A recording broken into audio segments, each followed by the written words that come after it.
it were not for the fact that I have to be here at the United Nations.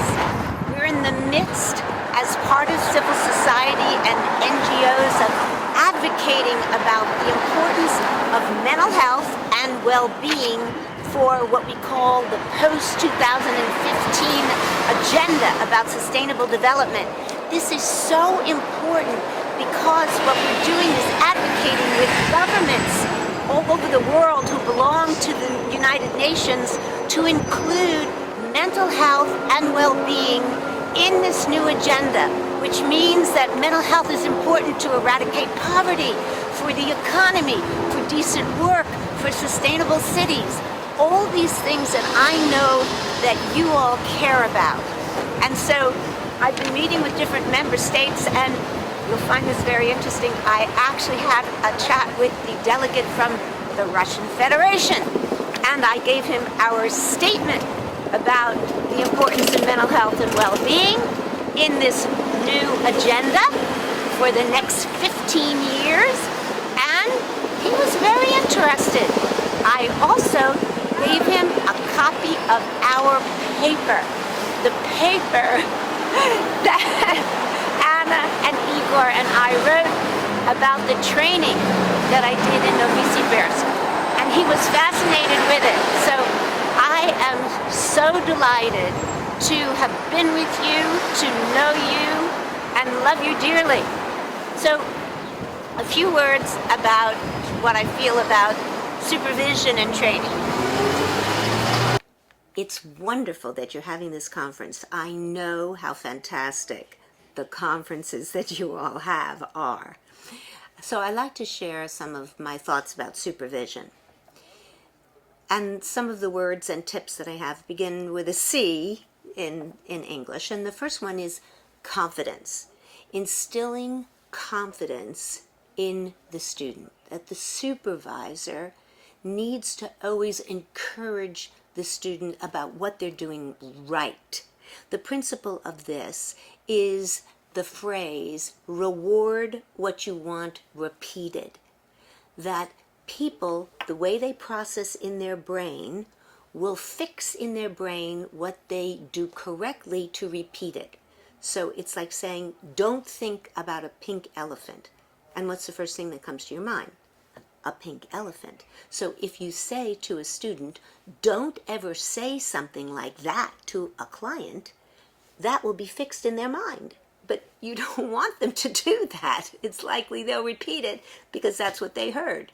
So tell them what they are doing correctly, and that will be most likely to be fixed in their brain and likely to be repeated. Of course, you do always want to talk about some of the things that may not have worked well. The best way to position those are to say, that might have led to something that was not your intended conclusion or the right result that you wanted. So if you position that in the right words, then it will end up being more productive. So reward what they're doing correctly. Another C that I use in supervision is being creative. Encourage creativity. So here's an example. What's this? It's normally a cup that you would drink with. Just like a problem that a client comes to the therapist or the counselor about, and you're talking to your supervisee, you say, okay, what is this? This can be a cup. What else can it be? What other way can you see this problem? Well, suppose you turn it this way. Now what is it? Now it's a stand I can put something on. Okay, this means the problem can be turned upside down and looked at from another perspective. And you might even say, what's that? How can the problem be seen from this perspective? Some other way of looking at it. And how can the problem be seen from that perspective? I think you see what I mean. Creativity in helping your supervisee see the client's problem from all kinds of perspectives. I love that creativity. Another C is being comprehensive. I have, for example, what I call a toolbox. In my toolbox are techniques from many different disciplines of psychology.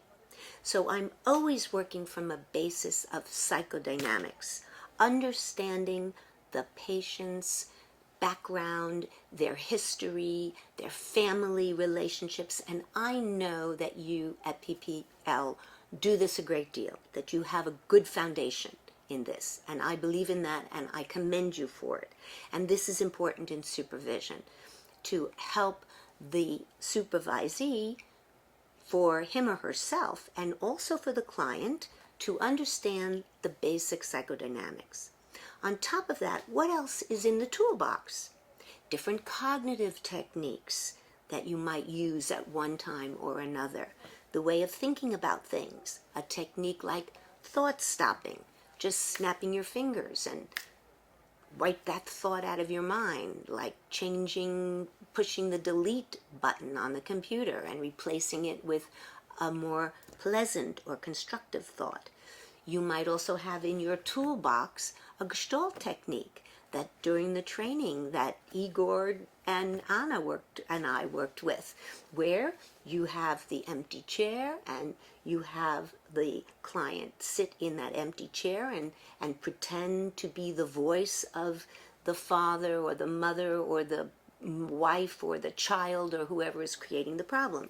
Encouraging your supervisee to feel comfortable in using these different techniques, understanding that it is okay to mix and match them. You don't have to be one discipline, because it may be appropriate to use one or the other of these tools at different times, and that can be very helpful for a person.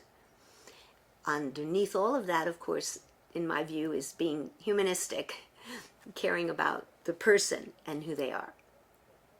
Another C, to use the first letter of something in English, is community. You have a wonderful community in PPL. The fact is that there is a support system, encouraging the supervisee to feel comfortable to always go to the support system, to go to those meetings that you have, those regular workshops all the time, and to be able to get that support and questions answered, and all this kind of feeling of togetherness and exchange that is going on for you, and knowing that a supervisee can go to colleagues and ask for help is extremely important and I think very useful. Another C is countertransference. Every supervisee, when they're bringing up issues that they're talking to clients about, has some personal kind of buttons that are pushed about that problem that the client is having that may relate to the supervisee's own life. So the client may be talking about a dad that doesn't listen to her when, guess what? She had a dad who didn't listen to her.